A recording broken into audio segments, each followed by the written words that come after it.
what B on me is, dog. I don't know what B on me is, but we back like we never left. He out here pointing at his hat and stuff. We gotta get the merch up and all that. What's going on, bro? The Grindhouse, this is the Grindhouse merch, you know. If you want to get a hat, you want to get a hoodie, you want to get a sweatsuit. Everywhere, man. These logos is everywhere around the building, man. That's we everywhere, man.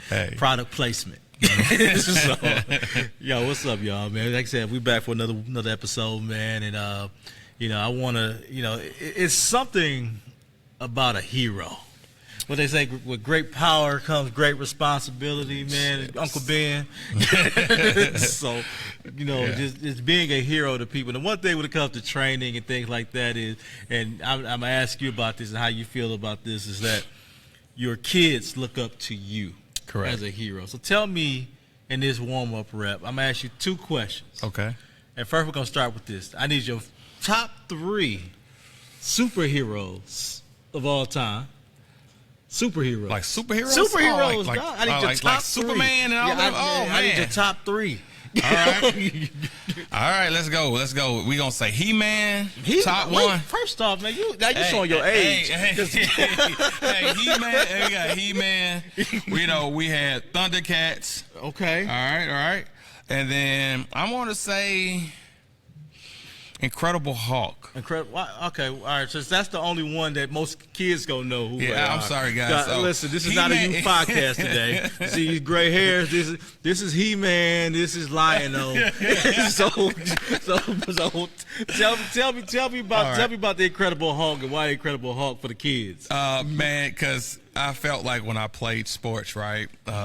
You have to be a different person when you play football, right? So the goal was for me. When I play football, like outside the field, I'm a solid guy, but in between those lines, man, I'm a whole different person. So, when Incredible Hulk turned into the Hulk, I ain't gonna say it's David Banner turned into the Hulk. It was like, that's who I was. I was just trying to just destroy everything that was around me. So that's why it was like, one of my biggest heroes, superheroes. Okay. Yeah, I'm regular. So I like Batman because he's a billionaire playboy with a whole bunch of money and just doing things that normal guys shouldn't be able to do. But remember with the Hulk though, man, you had to really piss him off to get him to turn into the Hulk, right? Yeah. So yeah. So what you said is you got it. You got it. You all right? Nothing else to be said about it. I got you. I mean, Batman just lost his family. That's all. He was. Yeah, that was sad. That was definitely sad. That made him a crazy person. Probably. Yeah, pretty much. That's why he turned to Batman. And what happened? And Robin was just, he was just the sidekick. So rich crazy people aren't the people that we want to deal with. No, you don't want to deal with rich crazy people. No. Anyway, man. But like I said, man, it's cool to think about the heroes that you had as you wake up Saturday morning with the cereal. This is question 2. I meant to tell you. Okay, question 2. Saturday morning cereals. While you watching your superhero, give me your top 3 Saturday morning cereals, man. Well, I only had one. I had to have. You better not be eating cornflakes. No, well, and that was in there. So we're gonna just say one, right? It was Captain Crunch. Now wait. Is it Captain Crunch or is it the berry with the Crunch berries, or is it just regular Captain Crunch? I can do Captain Crunch, but when Christmas time came around, I do the Crunch berries, bro. Listen, let me tell you this, kids. Y'all plug in. You can't be out here eating butt naked Captain Crunch with no Crunch berries, man. You got it. They cut the top of your mouth. I was a kid.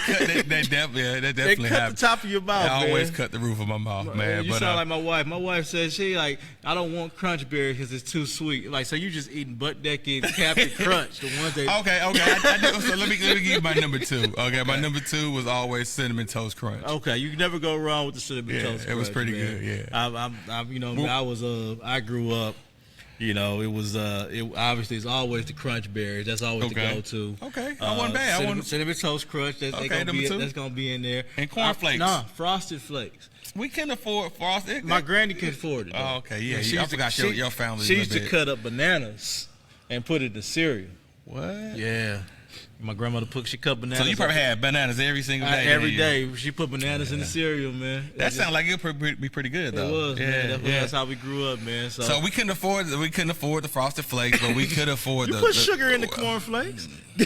I did put sugar in the cornflakes, and I did put bananas in the cornflakes. I never just they were just like a couple dollars or more though, so it was like look, as long as you wasn't out here eating grape nuts, we're fine, bro. All right, but we talk about heroes today, man. Okay. And I think that it's probably more personal for me when it comes to when we talk about people that we looked up to in the neighborhoods. I know a lot of times we keep talking about the negativity, the things that we saw growing up and things like that. But, them games on Friday nights, those basketball games on Tuesdays and Wednesdays and Fridays. And, so for yourself as a product of St. Louis, as someone as a product of Missouri, and I'm going to even say Illinois as a hometown because, again, it became home, especially like you were able to go back recently. Yeah. And let's talk about that first. Okay. How was that return back home for you?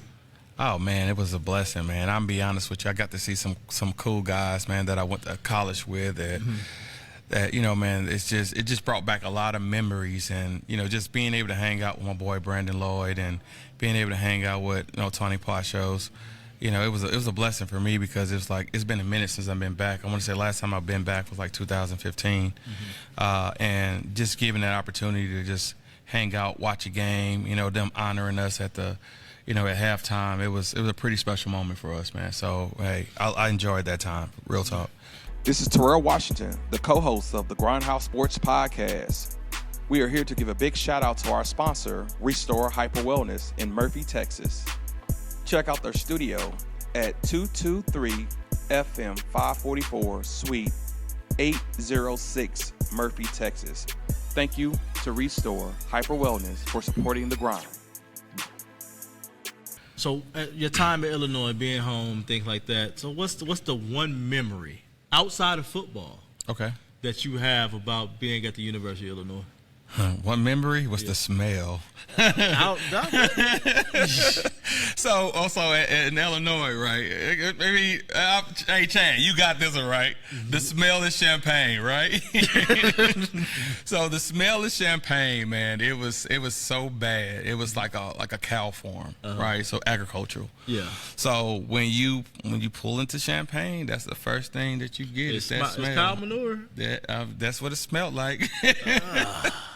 But I mean, honestly, the last time I went, we didn't smell it. I mean, so that was a memory. That was a memory for me. Where every time I drove into Champaign, I knew where I was at. That's because they got the cows eating organic grass now. We ate that real beef. We didn't have no processed nothing in Champagne. No, man. But overall, though, the memory that I have is, just seeing, the stadium, seeing, First Street, Green Street, all the streets that, we kind of went up and down as college athletes, man. And it was everything was different, man. It was a great experience, but also it was like, man, everything's changed and it looks beautiful there now, man. Yeah. It looks beautiful. So, hey. Yeah. Shout out to University of Illinois. Yes, obviously, we want to make sure that, get recognition to to what produced you when it comes to collegiately. When it comes to those memories of back home, though, do you have any of those? I mean, obviously, like I said, you went to two different high schools. Correct. So I'm going to assume that senior year, I'm gonna call you a mercenary. Going to your since you think you're Incredible Hulk, but you're really Bane.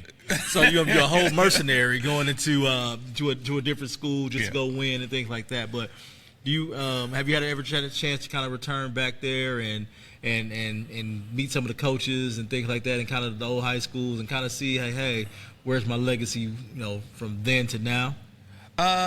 To be honest, when I went back home, it's crazy. All right. Mm-hmm. I went to Rittner High School and I went to Hazelwood Central as my senior year.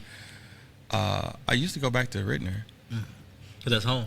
That's home for me. That's where I remember going to elementary school, going to middle school, going to high school. So when I get back to St. Louis, I I drive past Hazelwood Central because that's where my parents were living, and you know, I got family still out there.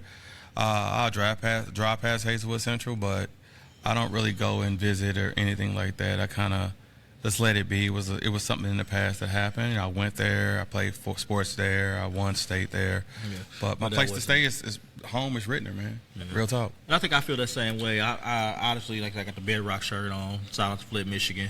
It's kind of the same thing with me, where I went to Flint Northern High School, and like when I say we got, you know, people on people when it comes to former stars and things like that, like, you know, and I hate that my school is closed. Man. Like, you know, I'm from a city where the economically, yeah, we go from, when I graduated high school, there were 4 high schools, and there's 1 now. Like, and just knowing that, just basic stuff like our trophy case, where are all our trophies?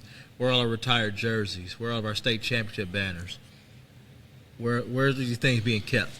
You know, like the memories that, you know, that you have when you think about those hometown heroes. Like, I think about the guys I had when I was a kid. I'm 12, 13 years old, and I'm watching Mateen Cleaves and Antonio Smith, Robert Smith playing in the state championship game. Yeah. You play football with Robert. Yeah. So again, so guys that, you know, we kind of run into, and, you know, our lives kind of intertwined there. Right. I think about, you know, when they go off to Michigan State, and you had Charlie Bell and Morris Peterson and all those guys there, where it's like, these are the guys that they're all at different high schools when I'm in high school. So can you imagine going to a game where I see Mateen Cleaves versus Charlie Bell? I see Charlie Bell versus Morris Peterson at a whole different high school. Like, those things are what I miss about sports. Yeah. And I feel like locally, we don't have those connections to our players like we used to. No. Because I remember Mike Jackson playing basketball. Like, he was one of the, a high flyer, right? He was one of those guys that start the game off with a freaking massive dunk. You know what I'm saying? And I look at guys like Deron Jenkins that was just a baller, went to the University of Tennessee and played for the Ravens. Like, when you're seeing these guys in your community, you see these guys go out there and play on Friday nights in a game, or a basketball game on Friday nights, you're looking at these ballers that, like, man, like, where did these guys come from? Because everybody else is not looking like those guys. Like, and those guys, like, stood out for me. That was my hometown hero. That was who I looked up to. And I, like, when I play basketball, I want to be like Mike Jackson.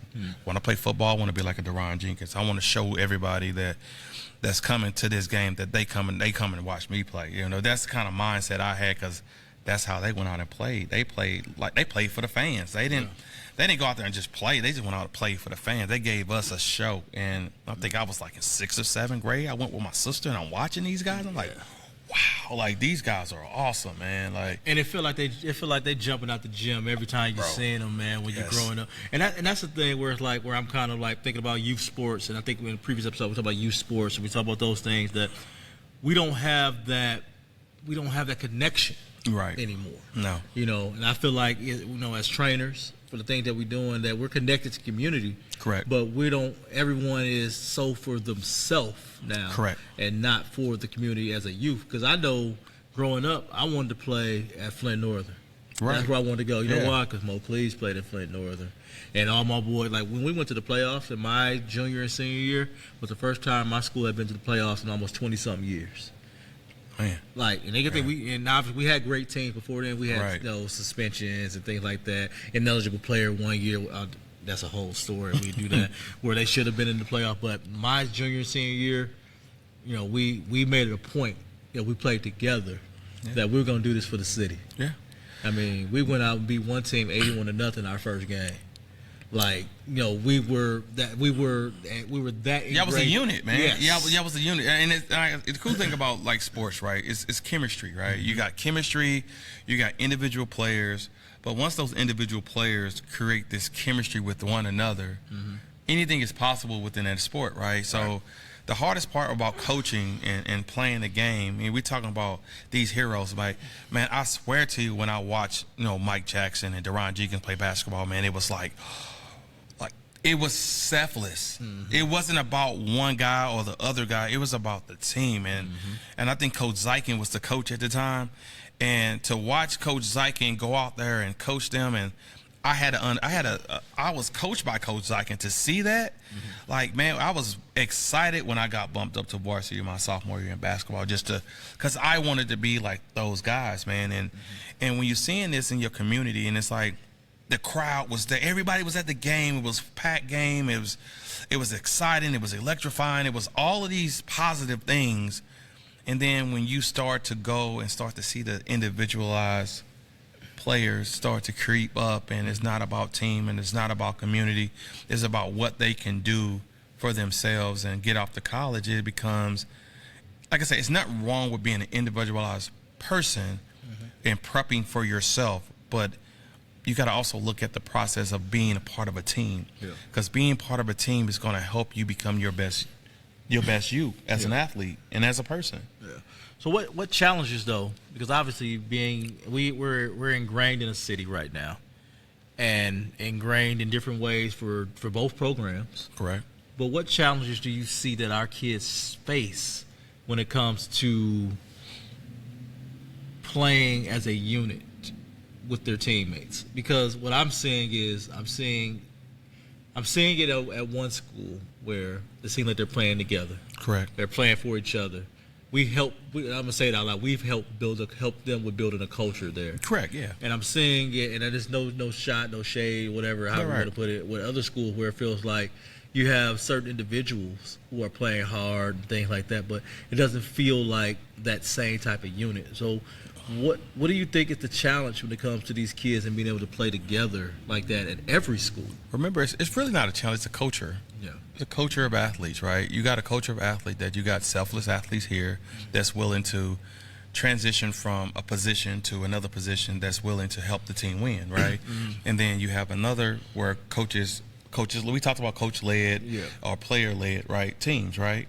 So when you talk about player-led teams, are the players really leading the team? Yeah. Or are the coaches really leading the team? Remember, the coaches are there to prep and guide the kids. They shouldn't be leaders of your team. Right. Coaches should never be leaders because of your team. the players are going to be the ones that's going to go out there and play for you as a coach if you're a good leader. Yeah. And I feel like just being a good leader, kids are willing to run through a freaking wall for you as the leader if you're doing everything right. Yeah. Or they're ready to jump ship and go to another school. I think about even our athletes that we had. I think about when TJ was at Wiley East, where the player-led team of, hey, we're gonna get out here and work. We're gonna work hard on everybody. That team is different than the teams that have been over the last 2 years, where that team wasn't all talk. Like when TJ and before Anthony was there, it wasn't any talking. We're gonna come out here. We're gonna beat y'all. We're gonna go home. Ain't no swag to this. It's straight football and butt whoopings that you get.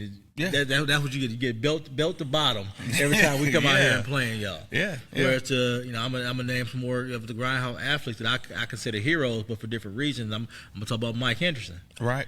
These last 2 years, where the leadership of this grindhouse kid that he comes out here and he outworks everybody. Yes. And not only that, he's a tremendous kid. Where he sees youth. He see a kid and he'll go and high five, and the relationship that he has with the kids around the area. Yes. Talk about those attributes for those grindhouse kids and how it helps establish a program. Okay. So when you talk about, you mentioned TJ Washington, you mentioned Anthony James. So you got these guys, you got Trey Wilson, you got guys like that that's part of the program, right? And as these younger athletes get to see how these older athletes are presenting themselves, I don't have to be a clown in the classroom. I don't have to be a jerk because I'm better than everybody. They had great leaders to follow after, right? So when he leaves out and go off to college and play college ball, now the guys that are looking up to him has an opportunity to do the exact same thing.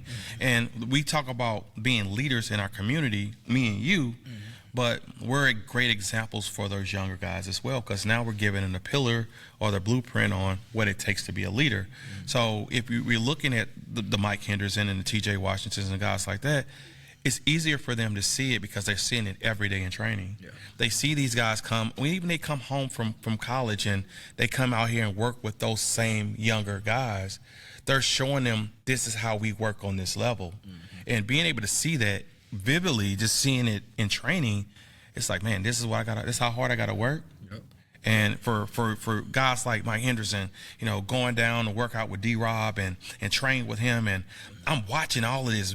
Wade Butler, all my boys down there at First Baptist, I'm watching them go out there and put in some work, and I'm like, this is where it's at, because now we created this community of what it looks like to be a hard worker. We created a culture. Yeah, a culture. Sorry, yeah, you're right. I agree with that. You think about, like, with that, and I don't want to discount anybody that comes back and work, the Popacanas, the guys like that who come back from school to put in work with these kids. Yes. And not just that, but take the leadership of coach. I'm gonna go train some kids for you too. Yeah. Like, how does that make you feel as a trainer, as a hero? Man. To have guys who like, hey, you've done your part, and they're gonna sit here and take over some leadership things, take things off your plate. They gonna help other kids. Man, that's a blessing, man. I can only say that's a blessing, because I do this for just mentorship purposes, right? Just to kind of help and guide young men to the right direction, right, and young women to the right direction. And to see, you know, my boy Prosper come back and go out to Fairview and work with these young athletes out there. Man, this is what the Grindhouse Sports is all about, right? We're about developing, we're about community, we're about leadership, we're about, you know, just making sure we can reach one. It's like, I call it a reach one, teach one, right? Yeah. So I reach out to Pope and I train him and I get him ready, and then he reach out and do the exact same thing. And if we get enough of us going out there and doing these exact same things, man, it's gonna be a great outcome for all of these younger athletes if just we all come together and do this together as a unit. And it's a great feeling for me, because it's like not only Prosper's doing it, you know, TJ's doing it, you know, Trey, when he comes back, he helps out. Like, when you see these people come back and want to be they're a representation of Grindhouse Sports, man, it's a blessing, bro. Like, I'm just gonna be honest with you, it's a blessing. I'm thankful for not only the kid, but I also want to give a shout out to the parents who are raising these young men. So I really appreciate you guys. All right. So what do you think? What do you want at the end of the day? You know, you closer to 50 than 40. Just want to let you know. What do you want your legacy to be when it comes to you being a hero and having these young men essentially step up? What do you want the legacy to be for you? I want you to be selfish for a minute. Okay. I want you to think about your legacy. Hard as heck, man. Like, I want you to think about your legacy. Think about right. when they enshrine you in whatever you ever gonna be in, any Hall of Fame, anything. What do you want your legacy to be as to who you were? Family man, God-fearing man, love his community, love working with young kids. Man, just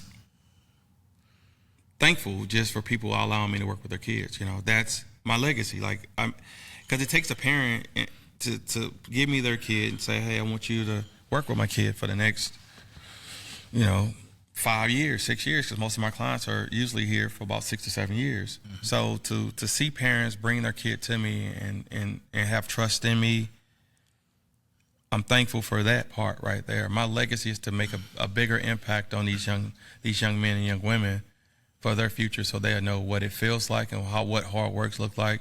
Because the goal is, if they become business owners, great. If they become CEO of a Fortune 500 company, great.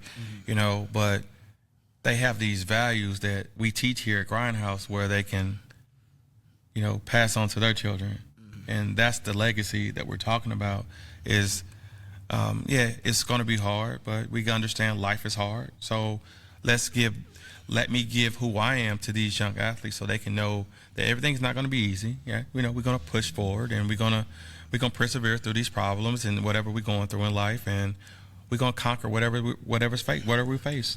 All right. So that's the legacy, bro. Hey, these kids.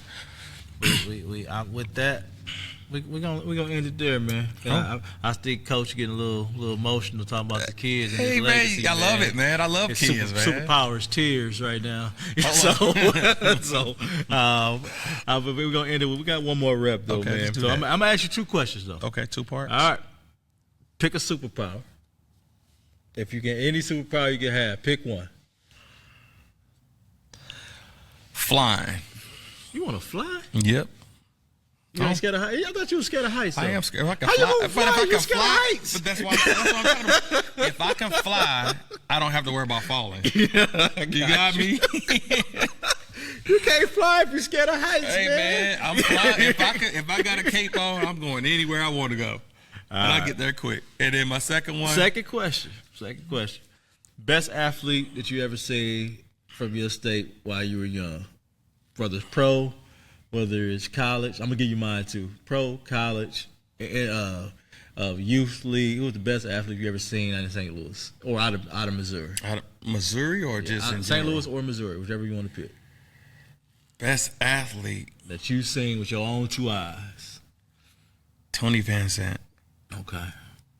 He played Running back. Yeah.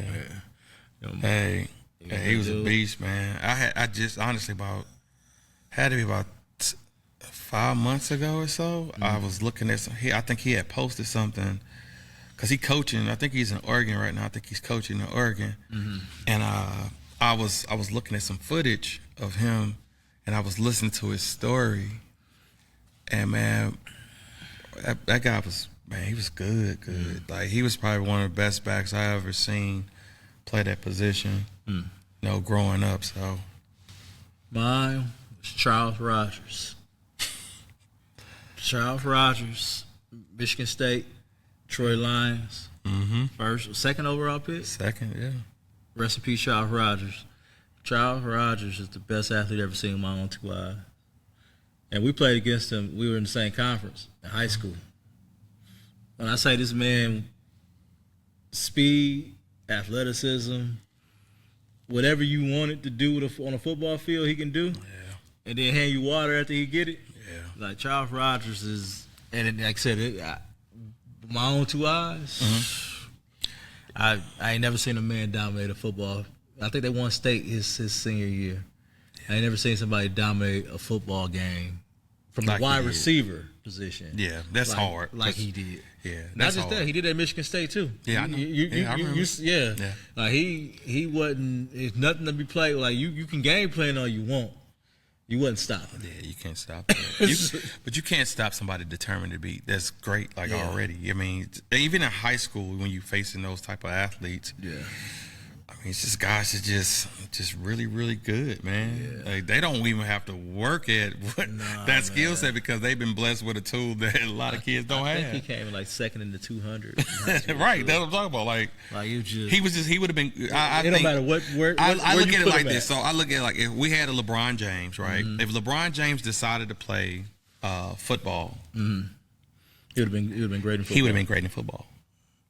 I just feel that it's just guys like that that's naturally just gifted, man. That the world needed to see their gifts. Yeah, the world had to see their gifts because they're that talented. All right, well. So, you let the world know where they can see our gifts at, man. Let them know. Our gifts, all right? Here we go. You can reach us at Grindhouse ST, Twitter, Instagram. Also, we're on Facebook at The Grindhouse Sports Training. We're on TikTok as well as The Grindhouse ST. Just check us out, man. We got a lot of information for you guys. We got a lot of things that we kind of covering over here, man. Just do that. Just check us out. Check us out. That's all you. And if you don't remember nothing else, if you wanted to get to the end, just do that part. Check it out. Yeah. All right, y'all. Remember, must grind to shine. We'll catch y'all next time. Peace. This is Terrell Washington. Thank you for tuning in to the Grindhouse Podcast. If you are enjoying our show, don't forget to like, subscribe, and share our content on Spotify, Apple Music, and YouTube, and all other podcast platforms. Remember, you must grind to shine.